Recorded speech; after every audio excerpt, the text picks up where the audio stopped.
Hey, what's up, guys? Your boy OG Black with a Sunday special. I usually don't work on Sunday. I usually don't do anything, but last night I got a couple of emails, a couple of comments, and last night I was thinking about what things happening on the show. So smash subscribe, like if you haven't subscribed to the show. Remember, I got my other show, the OG Black Show. Go check it out, guys, where I put a lot of content. This video was already put out there on the other show, and I hope you guys enjoy it. Don't forget my Patreon and my PayPal and my Cash App is open.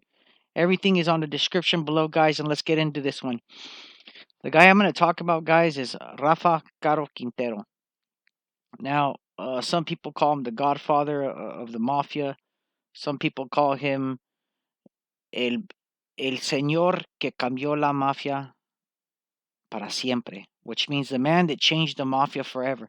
Remember, this is the man that's accused of killing Kiki Camarena.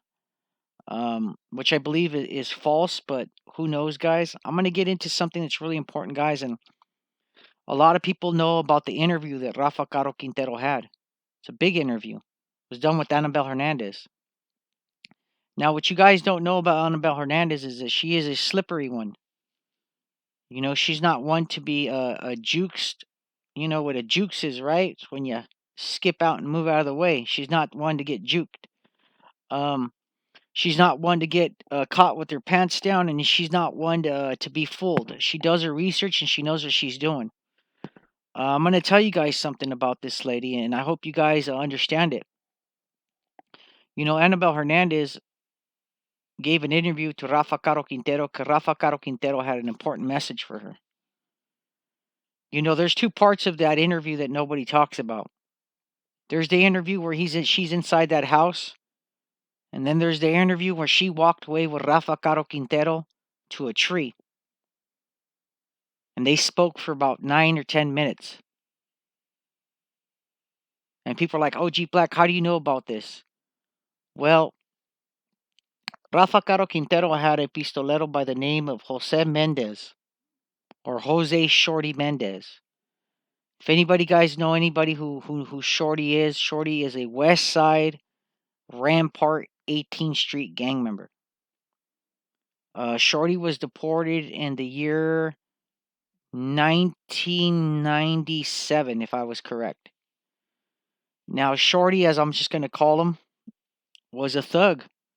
He was extradited from the United States of America on a technicality. What happened with him was that he had committed a murder, they said. He was brought into jail. His case was overturned. He was released. Before he was released, he was deported. 5 months after he was deported, his case was reinstated, and he was they wanted him back in the U.S., but they weren't going to extradite him because they wanted to give him life for 2 murders. Shorty ended up going to Sonora with his family, with his mom, where he could live because he didn't have no money, didn't speak no English. No Spanish. So he became Rafa Caro Quintero's personal bodyguard, one of them, when Rafa came out. He went everywhere with Rafa. From my understanding, Shorty's mom knew Rafa Caro Quintero from way before the Buffalo Ranch, before everything, and knew him from when they were younger. So he trusted him, and she told him, I have a son that's loyal, and he'll work for you. So the mom ended up selling him out. Guys, so Rafa Caro Quintero, so you guys know, ended up hiring this guy. He was a good kid, worked for a long time. He started getting into the drug trade business because Rafa Caro Quintero has so many connections and helped him out. Shorty ended up getting busted. What happened with Shorty was that he ended up smuggling back into the U.S. or going back into the U.S. I believe he told him that he was going on a vacation or to visit some family. He was told not to get caught. He got caught. Long story short, the DEA picked him up. He was picked up for a drug sale. They already had taps on him. They kind of knew a little bit about him. The FBI did. So did the ATF, and so did the DEA. So he was kind of wrapped up in everything. He had a couple of informants talking about his affiliation, what he did in Mexico, and that he was a very important drug dealer. At the end, guys, so you guys know, Shorty ended up making a deal, and in this deal, that's what makes this story so important. He says in his documentation and his legal paperwork that he walked away and went to a tree and spoke to Anabelle Hernanadez for about 10 minutes. And Rafa Caro Quintero, I believe, explained to Shorty and everybody that he was going to go talk to Anabelle to tell her something that only she could hear and that nobody else could hear. And the reason why I know that um, this is to be true, because it's in legal paperwork. In Shorty's documentation, his docu reports, his discovery, it's in his paperwork. Um, how do I know about this story? Well, I know Shorty's little brother and Shorty's family, and they're good friends of mine.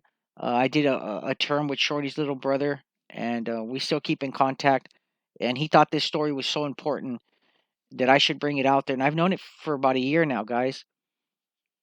And the reason why Shorty's so important in his story is that it backs up the claim that Rafa Caro Quintero might have told Anabelle Hernandez the secret that's keeping him alive in Mexico, and the secret why the U.S. wants him dead. You know, Rafa Caro Quintero, I believe, has the secret inside of him of who killed Kiki Camarena, how they killed him, and he can explain it better than anyone else. I believe the U.S. wants him done because of what he is. He's a liability to their credibility. Now, can you imagine if everybody found out and they could solidify that the U.S. government killed Kiki Camarena, tortured him? That'd be all bad, guys. You know? And I'll tell you the truth. Rafa Caro Quintero, to me, and from what people have told me, is an old man who wants to live out his years in peace. But it's not happening that way. You know, people want to take everything that he worked for. That's fine. You know, that's what's going to happen in that life, and I don't condone it. Okay, guys. So the moral of this story and the whole importance of this story, don't take it with a grain of salt, like some people would say. Soak it in. Look at the theory. Say, why haven't they Mexico turned this guy over? They know where he's at. The U.S. tells Mexico where he's at all the time. They've droned him. They've seen him up from heaven. You know what I mean? It's not hard, guys. When the U.S. wants you, they want you, and they'll get you. Okay, guys. So the whole point is this: did Rafa Caro Quintero tell Anabelle Hernandez a secret? Does Anabelle Hernandez know the true story of why Rafa Caro Quintero is alive and why the U.S. wants him dead? It's your boy OG Black on a Sunday special. Smash like, subscribe. Don't forget to watch my new channel. I hope you guys enjoy. My PayPal, my Patreon is open. So is my Cash App, and I'm out.